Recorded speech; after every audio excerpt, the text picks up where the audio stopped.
Hello friends, welcome back to my YouTube channel the Vani classes. Friends, आज की video में हम बात करेंगे स्किल ऑफ रीइंफोर्समेंट का एक और लेसन प्लान। इससे पहले भी मैं अदर लेसन प्लान्स की वीडियोस भी आपके साथ शेयर कर चुकी हूँ।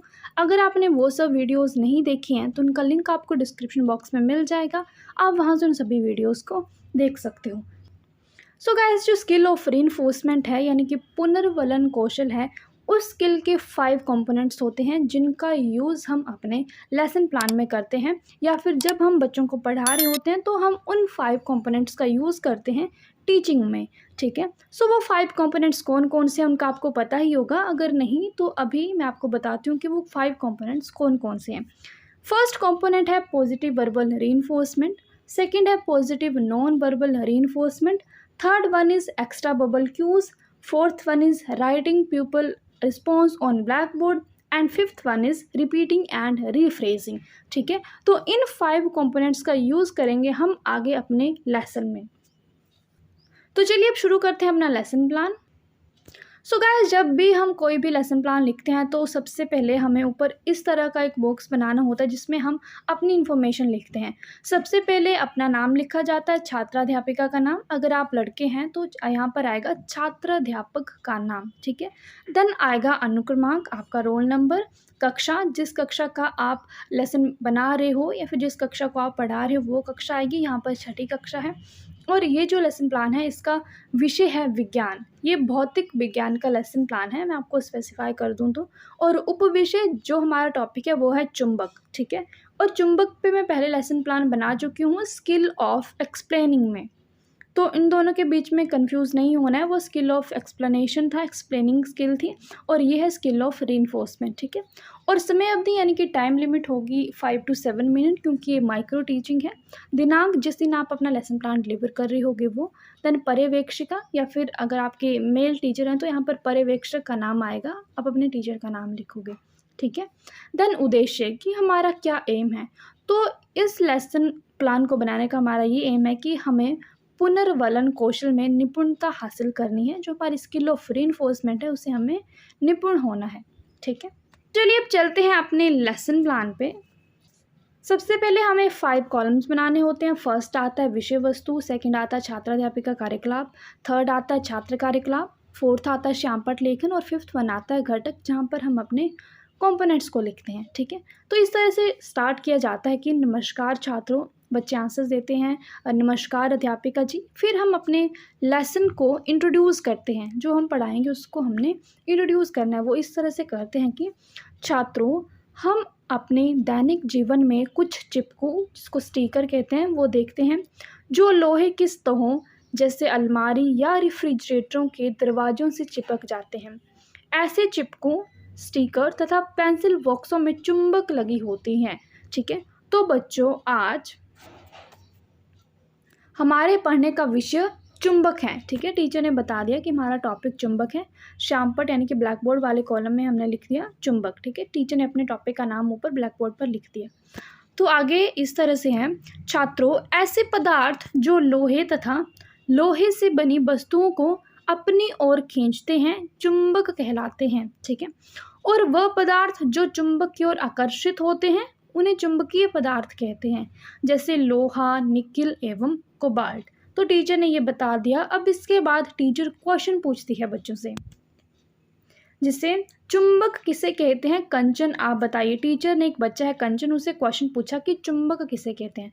तो बच्चे ने आंसर दिया कि ऐसे पदार्थ जो लोहे तथा लोहे से बनी वस्तुओं को अपनी ओर खींचते हैं उन्हें चुंबक कहते हैं।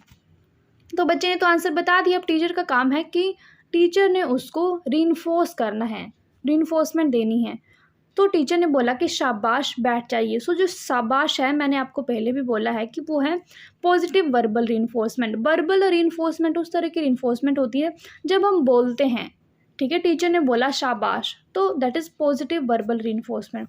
अब टीचर ने एक और क्वेश्चन पूछा एक और बच्चे से कि वंदना आप बताइए चुंबकीय पदार्थ किसे कहते हैं। तो बच्चे ने आंसर दिया वे पदार्थ। वे पदार्थ के आगे डॉट डॉट, क्योंकि वो बच्चा आंसर भूल गया है तो टीचर ने उनको एनकरेज किया है। एनकरेज इस तरह से करते हैं कि हाँ हाँ कोशिश कीजिए। ठीक है, जिससे बच्चे को याद आ जाए। तो ये जो हाँ हाँ कोशिश कीजिए, ये होता है एक्स्ट्रा वर्बल क्यूज़, कि हमने एक्स्ट्रा वर्बल क्यूज़ का यूज़ किया है यहाँ पर, बच्चे को हमने एनकरेज किया है ताकि वो आंसर को याद कर पाए और बता पाए। ठीक है, तो इसके बाद बच्चे ने बताया कि जो चुंबक की ओर आकर्षित होते हैं उन्हें चुंबकीय पदार्थ कहते हैं। ठीक है, अब टीचर का काम है कि टीचर ने बच्चे को रीइंफोर्स करना है। सो इस तरह से कि शाबाश बहुत अच्छे, मैंने आपको बताया शाबाश बहुत अच्छे, positive verbal reinforcement.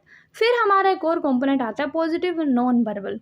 So non verbal का मतलब होता है कि बिना बोले हुए आपने रीइंफोर्स करना है। वो कैसे करना है, जैसे छात्राध्यापिका छात्रा को हाथ से बैठने का इशारा करते हो, यानी कि हाथ से बैठने का इशारा किया, उन्होंने मुंह से नहीं बोला कि आप बैठ जाओ। ठीक है, हाथ से बैठने का इशारा किया, that is positive non verbal reinforcement. ठीक है, अब टीचर ने एक और क्वेश्चन पूछा, कविता चुंबकीय पदार्थ का कोई उदाहरण बताइए। तो कविता ने उदाहरण बताया कि लोहा। तो टीचर ने फिर से उसी तरह से शाबाश बहुत अच्छे, that is positive verbal reinforcement. Then छात्राध्यापिका मुस्कुराते हुए हाथ से बैठने का इशारा करते हुए, this is positive non verbal reinforcement, जो हमने घटक वाले कॉलम में इन सभी को लिख दिया। ठीक है, उसके बाद टीचर आगे करवाती हैं कि छात्रों वह पदार्थ जो चुंबक से आकर्षित नहीं होते हैं अचुंबकीय पदार्थ कहलाते हैं। टीचर ने यह भी बता दिया कि जो चुंबक से आकर्षित नहीं होते उन्हें अचुंबकीय पदार्थ कहते हैं। फिर टीचर ने क्वेश्चन पूछ लिया, प्रियंका आप बताइए अचुंबकीय पदार्थ किसे कहते हैं। ठीक है, फिर बच्चा आंसर देता है वे पदार्थ, आगे डॉट डॉट उसी तरह से। बच्चा भूल गया, टीचर ने उसको एनकरेज किया, हाँ हाँ कोशिश कीजिए। कॉम्पोनेंट हमारा यूज़ हो गया एक्स्ट्रा वर्बल क्यूज। फिर बच्चे ने आगे आंसर दे दिया कि जो चुंबक से आकर्षित नहीं होते हैं चुंबकीय पदार्थ कहलाते हैं। डन। देन शाबाश बहुत अच्छे, बैठ जाइए, पॉजिटिव वर्बल रीइंफोर्समेंट होगी। फिर हमने एक और कंपोनेंट का यूज़ किया, that is repeating and rephrasing. तो मैं आपको बताती हूँ कि रिपीटिंग मतलब कि टीचर ने बच्चे के आंसर को रिपीट किया, और रिफ्रेज करने का मतलब है कि उस आंसर में कुछ और ऐड करना है। वो कैसे ऐड किया, यहाँ पर देखिए। जैसा कि प्रियंका ने बताया, अचुंबकीय पदार्थ वह पदार्थ होते हैं जो चुंबक से आकर्षित नहीं होते हैं, चुंबकीय पदार्थ कहलाते हैं, जैसे कपड़ा, लकड़ी आदि।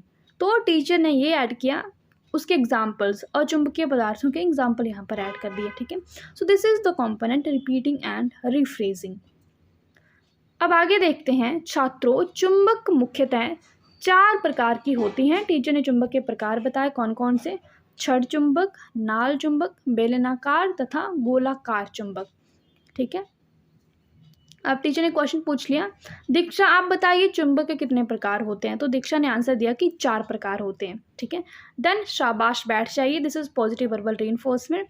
फिर एक और क्वेश्चन पूछा दूसरे बच्चे से, वंदना आप बताइए चुंबक के कोई 2 प्रकार।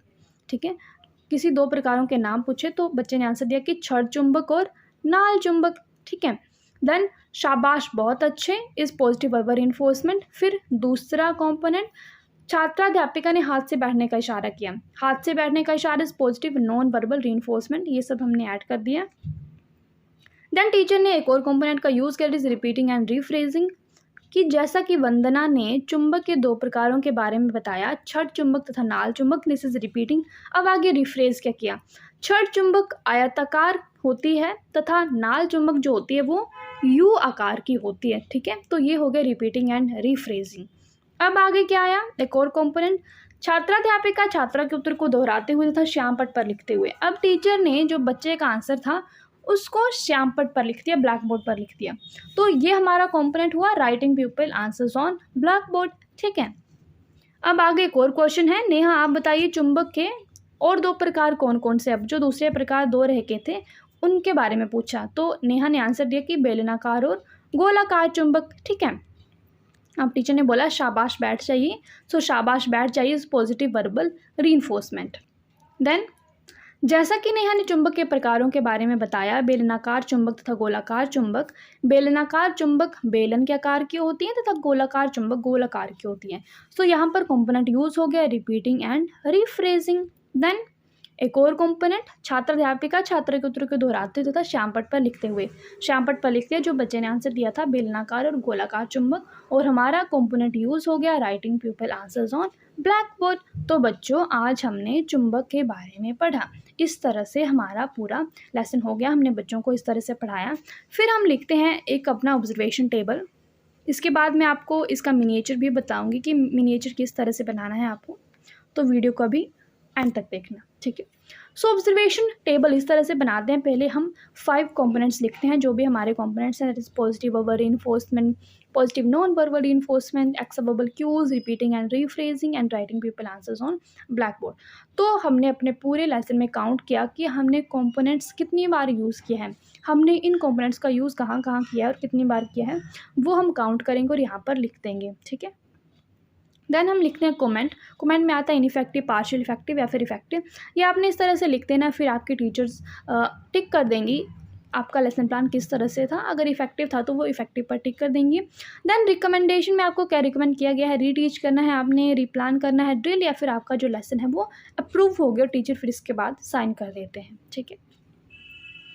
सो ये है चुंबक का मिनिएचर। आप इस तरह से मिनिएचर बना सकते हो। पहले आपने लिखना है कि चुंबक क्या होते हैं, देन आप चुंबकीय पदार्थों के बारे में लिखेंगे, चुंबकीय पदार्थों के बारे में, फिर आप चुंबक के प्रकारों के बारे में लिखेंगे, ठीक है। जिससे यहाँ पर चुंबकीय प्रकार बनाए गए हैं, बेलनाकार, गोलाकार, नाल चुंबक, छड़ चुंबक। तो आप इस तरह से भी मिनिएचर बना सकते हो। ये मेरा मिनिएचर था, ठीक है। सो गाइज, इस वीडियो में बस इतना ही। नेक्स्ट वीडियो में बात करेंगे किसी और टॉपिक पर। तब तक वीडियो को लाइक कर दीजिए, अगर नहीं किया तो चैनल को सब्सक्राइब नहीं किया तो चैनल को सब्सक्राइब करके जाना। And thank you so much for watching. Bye bye.